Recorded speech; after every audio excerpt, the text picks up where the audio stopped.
When it comes to mountain bow hunting, it doesn't get any crazier than Asia. Steep, rugged mountains and always brutal conditions. Pakistan, Mongolia, Turkey, Russia, it's all amazing. I'm hunting in central Turkey for the very tough to hunt Bezoar Ibex. Welcome to Turkey. Been here for 2 days, landlocked in this cabin. I'll tell you what, there's not a lot of room in there. There's 6 of us. We've got Riza, our interpreter. We've got the gamekeeper. We've got a cook. We've got the guide. We've got a packer and myself. A band of pirates. We're all sleeping in a one-room cabin that's about 10 by 10. Everybody's sleeping on the floor. Everybody's eating on the floor. We didn't have a table. And typically for breakfast, we'd have bread and olives and olive oil, and maybe a little bit of cheese. And for lunch, it didn't get much better. When you're up here in the clouds, you got that moisture and you got that cold air and you got that wind. Look what you get on the trees. Just look at these ice formations. It's on everything. I knew Ibex were cool because I'd seen photos of them. I'd looked them up on the internet. At the Grand Slam convention, they have this huge mountain that they have these mounts on there of all these different sheep from all around the world, and they have goats, and of course they have these Ibex. And to look at an Ibex and to see the size of it and see their chaps and their little goatee and the big long sweeping horns, I knew it was an animal that I wanted to go after. You know, it's tricky in the mountains when you're trying to film and hike. I was trying to carry my bow on most of the hunt and trying to film at the same time. And some of the areas, it was iffy footing. I mean, there were steep cliffs, there were rolly rocks, and it was always a challenge because a lot of times I would set up and try to film, but the hunting party would move forward and they would get ahead of me, and then I would have to try to catch up. You don't realize how sharp some of these rocks are till you get in here. If you look at the way the rocks are shaped, it's almost like water has run across them for thousands of years, and it's turned it into razor sharp edges, and it's just cut the heck out of my boots. Here where I'm stopped, it's not even really that bad. When you get up there a little bit higher, you get in certain areas, it's razor sharp every step all along the way.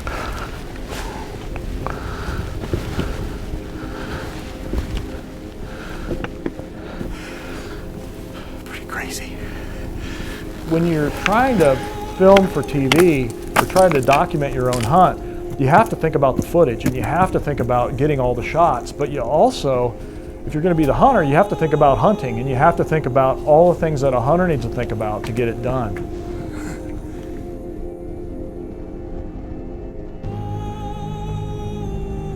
Riza spotted some bellies about 1,000 yards away from where we were glassing in rough stuff. We quickly packed everything up. We just started down here because it's really rough terrain, and we hiked across through some really tough stuff, and we got down into this little meadow and they're gone. There's fresh tracks, there's fresh droppings, but the billies are gone. There were 5 of them. Actually, before I could get the camera on them, I saw 2 of them fighting and they looked really nice. But it's just some serious rough terrain here, and they could be anywhere. That's why I'm whispering now. We still got good wind. They may come back to this meadow.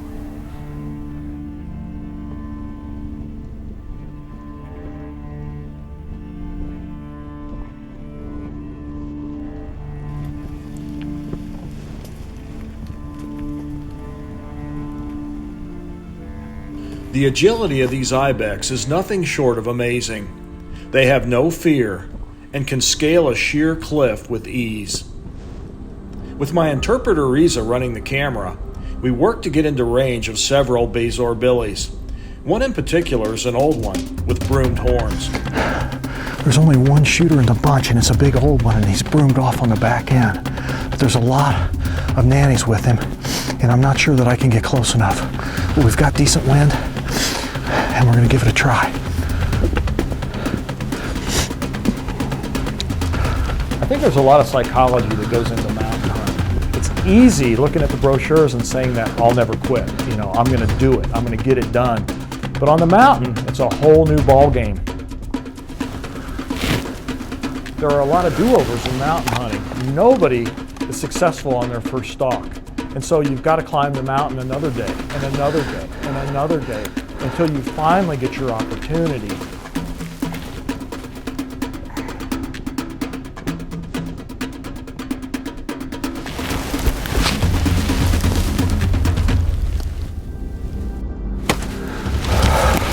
Good hit.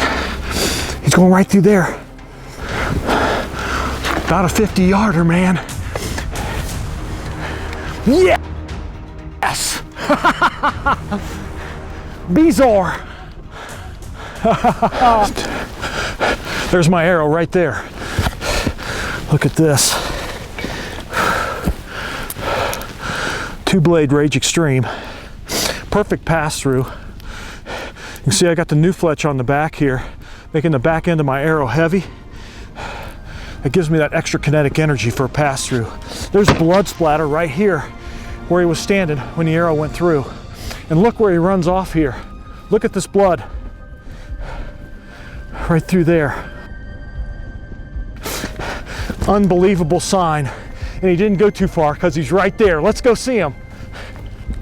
Bezoar, yes! Perfect pass through with the Rage Extreme. They really do a number. Put my Matthews down here. Look at this. Look at this.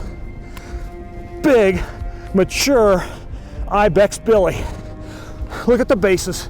He's huge and he's broomed off. He's missing 10, 12 inches on the back side. And this is an old broomed off one too. Both sides. There's probably a 40-inch plus Ibex here. Look at the beard. What a phenomenal hunt.